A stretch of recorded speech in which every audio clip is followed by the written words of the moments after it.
Fábio, ouvinte querido, ouvinte querida, tratar de um assunto. O jornal Valor Econômico trouxe hoje uma reportagem grande, uma reportagem de página toda, sobre um tema que a gente já abordou aqui.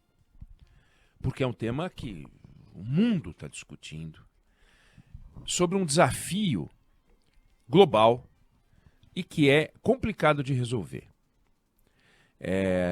Existem vários desafios globais, né? Enfrentar as mudanças climáticas, enfrentar a desigualdade social, enfrentar a miséria, que é diferente de desigualdade social, enfrentar os desafios no campo da educação, no campo da saúde pública, no campo da segurança pública, vários desafios. Enfrentar guerras, né? Enfrentar as desavenças entre países, enfrentar os desafios de uma integração entre as nações.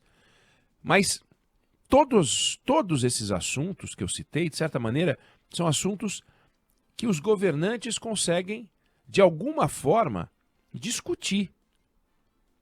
Eles podem se sentar à mesa. Você pode ter uma cúpula para discutir a paz no Oriente Médio. Difícil, como estão as coisas, mas é possível. Você pode discutir armistício, você pode discutir fim da guerra, das guerras, você pode fazer acordos comerciais. Isso é possível. Agora, esse assunto a que eu me refiro, a que vou me referir aqui, é um negócio complicado, que tem a ver com o crescimento da população, com a taxa de fecundidade. Porque não adianta os governantes fazerem um pacto dizendo que vão aumentar em 20% a taxa de fecundidade dos seus países, porque eles não têm esse poder.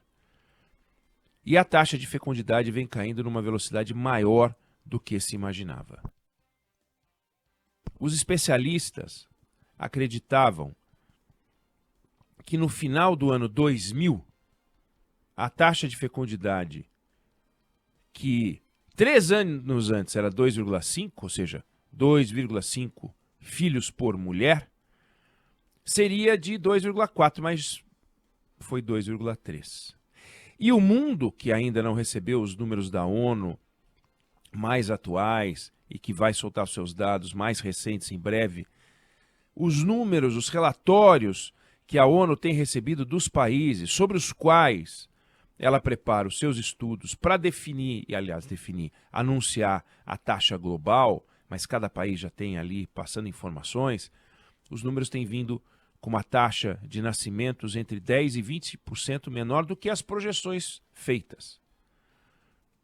No ano passado, os Estados Unidos registraram 4% menos nascimentos do que a ONU esperava. É a taxa mais baixa da história americana. A China, 16% a menos no número de nascimentos do que a ONU esperava. Isso vale para outros países. Egito, 17% a menos. Quênia, 18% a menos. E o mundo perigosamente chegando no número que não repõe a população, que é 2,1 filho por mulher. Esse é o número que mantém, abaixo disso cai. E isso vem acontecendo nos países ricos, nos países pobres. Vem acontecendo, eu falei no Quênia, na África subsaariana, a porcentagem de mulheres usando anticoncepcional subiu de 17% há 10 anos para 23%. E isso ajudou a derrubar o número que vai ser anunciado em breve com a taxa de todos os países que podem ser pesquisados. As taxas, país por país. Basta entrar nos bancos de dados dos vários países e os números estão brotando. A taxa de fecundidade ela é complicada de administrar porque ela é resultado de decisões individuais de mulheres de todos os países, de todos os cantos, todas as realidades, todas as faixas de renda, todas as faixas de educação. Não adianta, ninguém pensa, eu vou ter mais filhos porque isso vai ajudar o meu país. Até porque quem decide ter mais filhos acaba gastando mais dinheiro com comida, com escola, com plano de saúde, com moradia, com vestuário. Vai ter que fazer opções profissionais diferentes de quem tem menos filhos. E com isso, as famílias acabam ficando menores. E isso tem um efeito grande sobre a economia nacional. Então, é uma discussão, é um debate que a gente já teve aqui, mas que ele vem sendo, agora ele está sendo uma fonte de preocupação dos governantes. Tema de discussão entre governantes, não só entre estudiosos. Saiu da academia para entrar nas discussões políticas. E os países estão tentando. Como é que a gente reverte isso? Nenhum país tentou mais do que o Japão. Nenhum país tentou mais do que o Japão. Em 1990, a taxa de fecundidade do Japão era 1,5 filho por mulher. Aí o Japão criou o programa especial de licença maternidade e paternidade, criou o pacote de subsídio para quem tivesse mais filho. Resultado? A taxa de fecundidade, que era de 1,5 por mulher em 1990, hoje é de 1,26 filho por mulher. Caiu! Chegou a subir um pouquinho. Caiu. E o que acaba acontecendo quando saem essas campanhas? E teve países que fizeram coisas mais ousadas. Por exemplo, na Dinamarca, fizeram uma campanha publicitária com comercial de TV. Em Singapura, fizeram, além de comercial de televisão, separaram um dinheiro, um orçamentário para a política de estímulo à fecundidade. E ainda assim, não funcionou. Não funcionou. Os estudos foram feitos, o que acaba acontecendo? Ou acabou acontecendo? As mulheres que estavam dispostas a ter um filho, elas até passaram a antecipar a maternidade, até em função do programa de estímulo. Mas isso não mudava, ou isso não mudou, o número de filhos que elas estavam dispostas a ter. Ou seja, a política, num primeiro momento, aumenta a taxa de fecundidade, passa a impressão de que ela está funcionando, mas é só uma antecipação de maternidade. E isso é um desafio impressionante. Por exemplo, pesquisa feita pela Pew Research, 1970, 1 em cada 10 americanas chegava à menopausa sem ter filhos. 1970. 2010, 1 em 5. Hoje, beirando 1 em 4. Levou 130 anos, entre 1800 e 1930, para a taxa de fecundidade britânica cair de 5 para 2. Na Coreia, levou 20. Então, de todos os cantos, por todos os lados, em todas as fontes de renda, isso vem caindo, vem caindo, vem caindo, vem caindo. Qual é a questão? Não é só uma questão de decisão individual ou uma constatação. Não, isso tem efeitos sobre o mercado de trabalho, isso tem efeitos sobre o sistema de saúde, isso tem efeitos sobre a aposentadoria. A aposentadoria é um sistema em que quem trabalha sustenta quem não trabalha.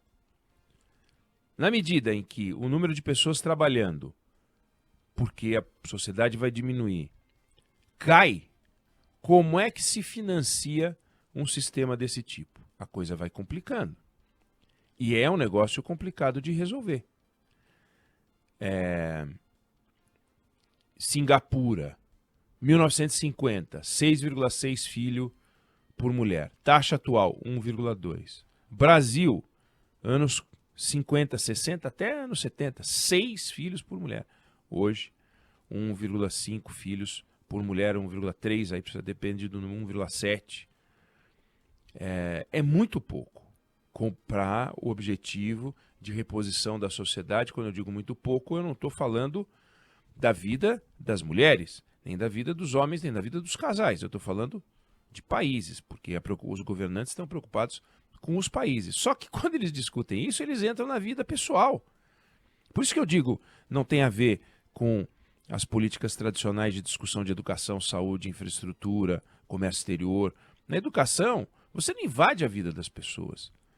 Você oferta a elas algo que vai melhorar a vida delas e elas aderem na maior parte dos casos, ou não.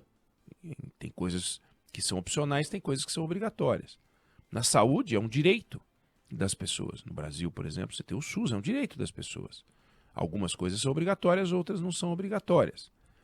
Política de renda, renda mínima, você tem políticas de renda mínima, habitação, são ofertas que o Estado faz para que as pessoas possam melhorar de vida. Nesse caso, como faz?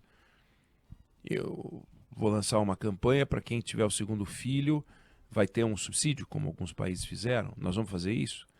É uma possibilidade. Alguns países entendem que isso é uma possibilidade. Mas perceba que é uma questão muito importante. Muda tudo. A composição, quando eu falo do mercado de trabalho, é meio óbvio, né? Sociedade envelhecendo, claro que o número de impostos de trabalho hoje e há 40 anos, por $1 milhão aplicado, é menor. Porque você tem automação, você tem sistemas novos que permitem que um mesmo produto fabricado hoje seja fabricado com um número muito menor de pessoas do que era fabricado antes. Então, você tem uma certa compensação. Ainda assim, você tem um desafio de formação de mão de obra. No caso do sistema de saúde, uma sociedade com muitos jovens é uma sociedade com doenças muito simples. Sobretudo saudável, mas com doenças muito simples. Remédios, programas de distribuição de remédios numa sociedade mais jovem são programas de distribuição de remédios mais baratos do que numa sociedade mais velha, em que os remédios são remédios mais caros, de uso contínuo, e mesmo os motivos de internação e ida ao hospital é também mais caro. E sobre a aposentadoria, nem preciso dizer, já falei aqui. Então, trouxe um assunto que não é o assunto da política tradicional, que não é o assunto da polarização, que não é o assunto das brigas envolvendo governo federal e oposição, a direita e a esquerda, etc. Aqui tem um assunto importante para ser aprofundado, para ser observado. É uma mudança sem paralelo na história da humanidade. Eu não sei se você concorda ou discorda, mas essa é a opinião que eu tenho sobre o assunto.